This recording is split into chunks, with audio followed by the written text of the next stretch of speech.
जय हिंद। हमारे इस चैनल में इजी मैथ्स फॉर यू में आप लोगों का स्वागत है। जितने भी लेडीज़ सुपरवाइज़र साइकोलॉजी सब्जेक्ट से तैयारी कर रहे हैं इस चैनल पे बने रहें, क्योंकि एग्ज़ाम तक बहुत ही इम्पोर्टेंट प्रश्न लेकर के आप लोगों के लिए आ रहा हूँ, जो कि एग्ज़ाम में ये सब प्रश्न रामबाण साबित होने वाला है। यदि सारे प्रश्न को पढ़ लिए एक बार तो आने वाले एग्ज़ाम में हो सकता है कि इस चैनल के माध्यम से आप लोग को बहुत अच्छे से अच्छे प्रश्न देखने को मिलेंगे वहाँ पे। चलिए हम लोग स्टार्ट करते हैं। प्रश्न संख्या 31, मानसिक विकास का संबंध किससे नहीं है? ऑप्शन ए, विद्यार्थी का वजन एवं ऊंचाई से। ऑप्शन बी, तर्क एवं निर्णय। ऑप्शन सी, स्मृति का विकास। ऑप्शन डी, अबोध की क्षमता। तो इस प्रश्न का सही आंसर हो जाएगा ऑप्शन नंबर ए।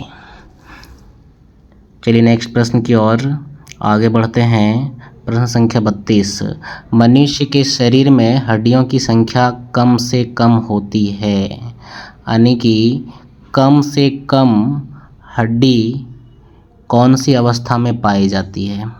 ठीक है, ऑप्शन ए शैशवावस्था में, ऑप्शन बी बाल्यावस्था, ऑप्शन सी किशोरावस्था, ऑप्शन डी प्रौढ़ावस्था। तो इस प्रश्न का सही आंसर हो जाएगा ऑप्शन नंबर डी, प्रौढ़ावस्था में। चलिए नेक्स्ट प्रश्न की ओर। किशोरावस्था की प्रमुख समस्या क्या है? वजन बढ़ाने की, ऑप्शन बी शिक्षा की, ऑप्शन सी समायोजन की, ऑप्शन डी अच्छे परीक्षा परिणाम देने की। तो किशोरावस्था की प्रमुख समस्या होती है समायोजन की, यानी कि एडजस्टमेंट की। ऑप्शन नंबर सी सही हो जाएगा। अब चलते हैं नेक्स्ट प्रश्न की ओर। किशोरावस्था बड़े संघर्ष, तूफान और विरोध की अवस्था है। यह कथन किस मनोवैज्ञानिक का है? ऑप्शन ए स्किनर का, ऑप्शन बी स्टैनली हॉल का, ऑप्शन सी E.A. किलपैट्रिक का, ऑप्शन डी थॉर्नडाइक का। तो इस प्रश्न का सही आंसर हो जाएगा ऑप्शन नंबर बी। और बहुत ही इम्पोर्टेंट प्रश्न है ये, क्योंकि ये बार बार एग्जाम में पूछा गया प्रश्न है, बहुत बार पूछा गया है। यूपी लेडीज सुपरवाइज़र में पूछा गया है, छत्तीसगढ़ लेडीज सुपरवाइज़र का एग्ज़ाम में पूछा गया है। क्योंकि मैं इस वीडियो में जितना भी प्रश्न लेकर के आया हूँ, कोई ना कोई स्टेट में लेडीज सुपरवाइज़र का एग्ज़ाम साइकोलॉजी के लिए ये सब सारा प्रश्न पूछा गया प्रश्न है। इसीलिए चैनल पे बने रहें, और चैनल पे नया हैं तो चैनल को बिल्कुल सब्सक्राइब कर लें। चलिए नेक्स्ट प्रश्न की ओर। प्रश्न संख्या 35, जीन पियाजे के अनुसार संज्ञानात्मक विकास की अवस्था है 4, 3, 2, 5। तो इस प्रश्न का सही आंसर हो जाएगा ऑप्शन नंबर ए, यानी कि 4। चलिए नेक्स्ट प्रश्न की ओर। एरिक्सन के अनुसार कौन सी अवस्था में बालक अधिक पहल करता है, लेकिन बहुत सशक्त भी हो सकता है, जो दोष भावनाओं की ओर ले जाता है? 4 ऑप्शन दिया हुआ है। ऑप्शन ए 18 वर्ष से 3 वर्ष तक, ऑप्शन बी 3 से 6 वर्ष तक पहल बनाम दोष अवस्था, ऑप्शन सी 6 से 12 वर्ष तक, ऑप्शन डी किशोरावस्था। तो इस प्रश्न का सही आंसर हो जाएगा ऑप्शन नंबर बी। नेक्स्ट प्रश्न की ओर आगे बढ़ते हैं। प्रश्न संख्या 37, मानसिक विकास को प्रभावित करने वाला कारक नहीं है।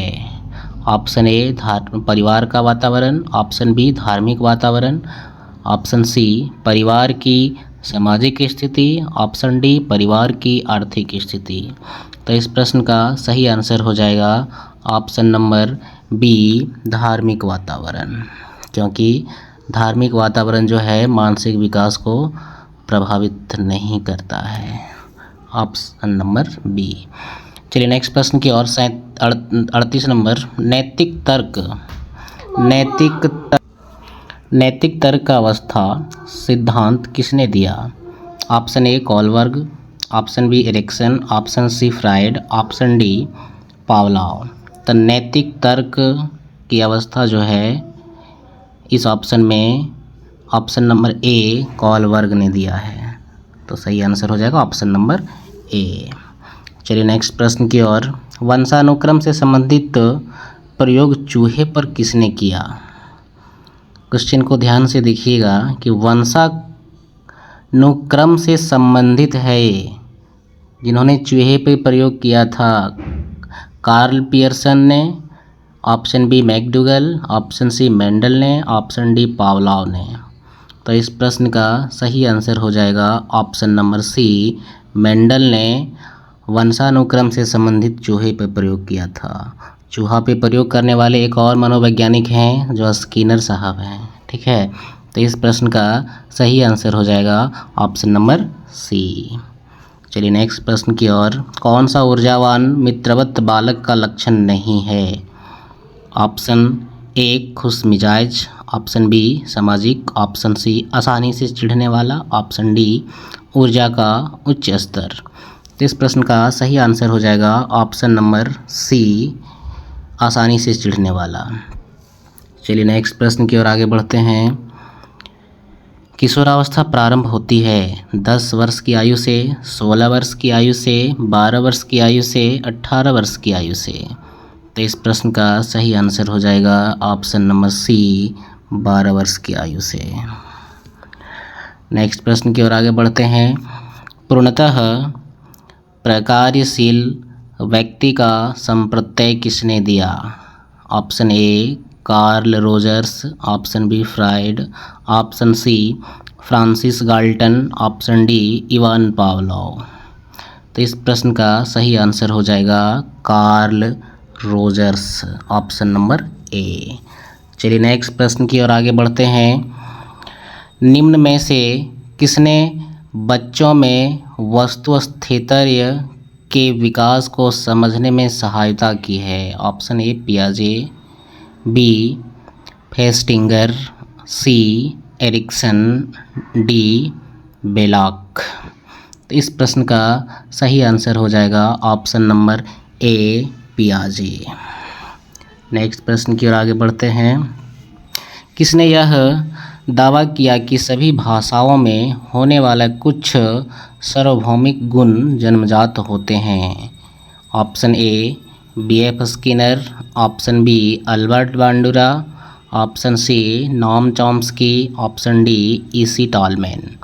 तो इस प्रश्न का सही आंसर हो जाएगा Noam Chomsky, option number C. चलिए नेक्स्ट प्रश्न की ओर। फ्राइड के अनुसार निम्न में से कौन सी विकास अवस्था में बच्चे का ध्यान जननांग की तरफ जाता है? ऑप्शन नंबर ए मुखीय, ऑप्शन बी गुदीय, ऑप्शन सी लैंगिक, ऑप्शन डी प्रसुप्ति। तो इस प्रश्न का सही आंसर हो जाएगा ऑप्शन नंबर सी लैंगिक। चलिए नेक्स्ट प्रश्न की ओर। बाल मनोविज्ञान का डैश सिद्धांत प्रारंभ के 4 से 5 वर्ष के अनुभवों पर आधारित होता है? ऑप्शन ए मनोविश्लेषणात्मक, ऑप्शन बी व्यवहारात्मक, ऑप्शन सी क्रांतिक अवस्था समूह, ऑप्शन डी संज्ञानात्मक। तो इस प्रश्न का सही आंसर हो जाएगा ऑप्शन नंबर ए मनोविश्लेषणात्मक। चलिए नेक्स्ट प्रश्न की ओर। ए बायोग्राफिकल स्केच ऑफ इन्फेंट किसने लिखी? एक मनोवैज्ञानिक, कौन से मनोवैज्ञानिक है जो ये बुक उन्हीं के द्वारा लिखा गया है? A biographical sketch of infant. Option A Preyer, option B Shinn, option C Darwin, option D Stern. तो इस प्रश्न का सही आंसर हो जाएगा ऑप्शन नंबर सी यानी कि डार्विन। चलिए नेक्स्ट प्रश्न की ओर।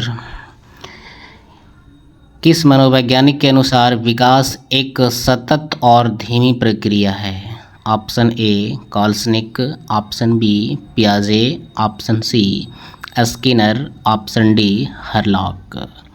तो इस प्रश्न का सही आंसर हो जाएगा option number C, Skinner. Skinner ने ही विकास का सतत एवं धीमी प्रक्रिया के बारे में बताया है। चलिए नेक्स्ट प्रश्न की ओर। व्यक्तित्व विकास की अवस्था है। ऑप्शन ए अधिगम एवं वृद्धि, ऑप्शन बी व्यक्तिवृत्त अध्ययन, ऑप्शन सी उपचारात्मक अध्ययन, ऑप्शन डी इनमें से कोई नहीं।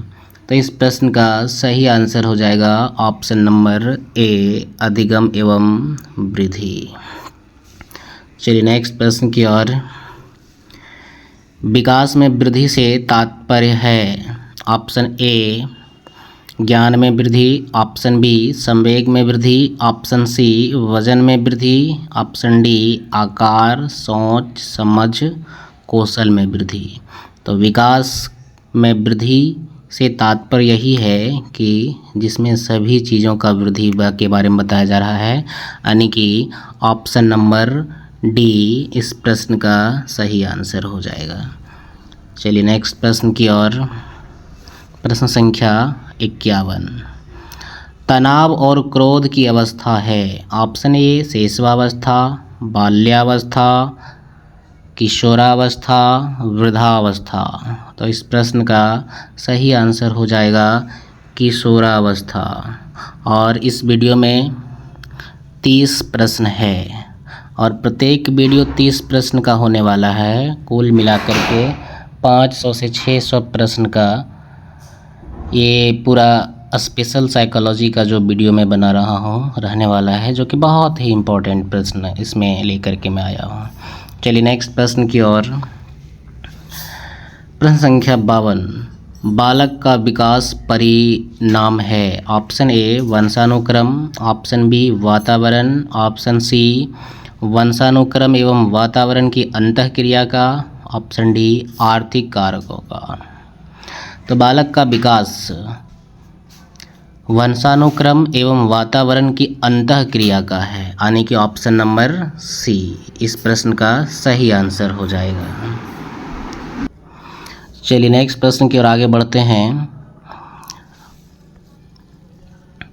शारीरिक विकास का क्षेत्र है। ऑप्शन ए स्नायुमंडल, ऑप्शन बी स्मृति, ऑप्शन सी अभिप्रेरणा, ऑप्शन डी समायोजन। यानी कि इस प्रश्न का सही आंसर हो जाएगा स्नायुमंडल। चलिए नेक्स्ट प्रश्न की ओर। पियाजे के संज्ञानात्मक विकास के अनुसार संवेदी क्रियात्मक अवस्था होती है जन्म से 2 वर्ष तक, 2 से 7 वर्ष तक, 7 से 11 वर्ष तक, 11 से 16 वर्ष तक। तो इस प्रश्न का सही आंसर हो जाएगा ऑप्शन नंबर ए, यानी कि जन्म से 2 वर्ष तक। चलिए नेक्स्ट प्रश्न की ओर। डैश तथा डैश की विशिष्ट अन्योन्य क्रिया का परिणाम विकास के विविध मार्गों और निष्कर्षों के रूप में हो सकते हैं। तो इस प्रश्न का ऑप्शन ए है वंशानुक्रम, वातावरण, चुनौतियां, सीमाएं, ऑप्शन सी स्थिरता, परिवर्तन, ऑप्शन डी खोज, पोषण। तो इस प्रश्न का सही आंसर हो जाएगा वंशानुक्रम एवं वातावरण, यानी कि ऑप्शन नंबर ए। चलिए नेक्स्ट प्रश्न की ओर। किशोरावस्था की अवधि है 12 से 18 वर्ष, 13 से 18 वर्ष, 11 से 18 वर्ष, 12 से 16 वर्ष। तो इस प्रश्न का सही आंसर हो जाएगा 12 से 18 वर्ष, ऑप्शन नंबर ए। चलिए नेक्स्ट प्रश्न की ओर। निम्न में से वृद्धि का मापक क्या नहीं है। ऑप्शन ए लंबाई में बढ़ना, ऑप्शन बी वजन का बढ़ना, ऑप्शन डी बातों का बढ़ाना, ऑप्शन डी बालों का बढ़ाना। तो इस प्रश्न का सही आंसर हो जाएगा बातों का बढ़ाना वृद्धि का मापक नहीं है, यानी कि ऑप्शन नंबर सी सही हो जाएगा इस प्रश्न का। चलिए नेक्स्ट प्रश्न की ओर। वह कौन सी प्रक्रिया है जो जन्म से लेकर मृत्यु तक जारी रहती है। ऑप्शन ए वृद्धि, ऑप्शन बी विकास, ऑप्शन सी या और ब दोनों, ऑप्शन डी उपरोक्त में से कोई नहीं। तो जन्म से लेकर मृत्यु तक चलने वाली प्रक्रिया है सिर्फ और सिर्फ विकास। वृद्धि कुछ अवधि के बाद रुक जाती है, ठीक है, लेकिन विकास हमेशा चलते रहने वाली प्रक्रिया है। यानी कि इस प्रश्न का सही आंसर हो जाएगा ऑप्शन नंबर बी। चलिए नेक्स्ट प्रश्न की ओर। यौवनावस्था की शुरुआत कब होती है? बाल्यावस्था के बाद, किशोरावस्था के बाद या वयस्क के बाद? इनमें से कोई नहीं। तो यौवन अवस्था की शुरुआत किशोरावस्था के बाद होती है, यानी कि ऑप्शन नंबर बी इस प्रश्न का सही आंसर हो जाएगा। चलिए नेक्स्ट प्रश्न की ओर। किशोरावस्था विकास की वह तीव्र अवस्था है जब बालक वयस्कता की ओर बढ़ते हैं। इसमें बालक युवक के समान और बालिकाएं युवतियों की तरह प्रतीत होने लगती है। किसका कथन है? Option A Hurlock, option B Sandler, option C Spencer और सीलर, ऑप्शन डी सिंगर। तो इस प्रश्न का सही आंसर हो जाएगा option number B Sandler. Video पे बने रहने के लिए बहुत बहुत धन्यवाद। और अभी तक चैनल नहीं सब्सक्राइब किए हैं तो चैनल को बिल्कुल सब्सक्राइब कर लें, ताकि इस तरह का जितना भी वीडियो मैं दूंगा, जो कि आप लोग भली भांति बहुत अच्छे तरीके से अपना स्टडी कर सकते हैं और एग्ज़ाम में अच्छे से अच्छे नंबर ला सकते हैं। Thank you for watching this video.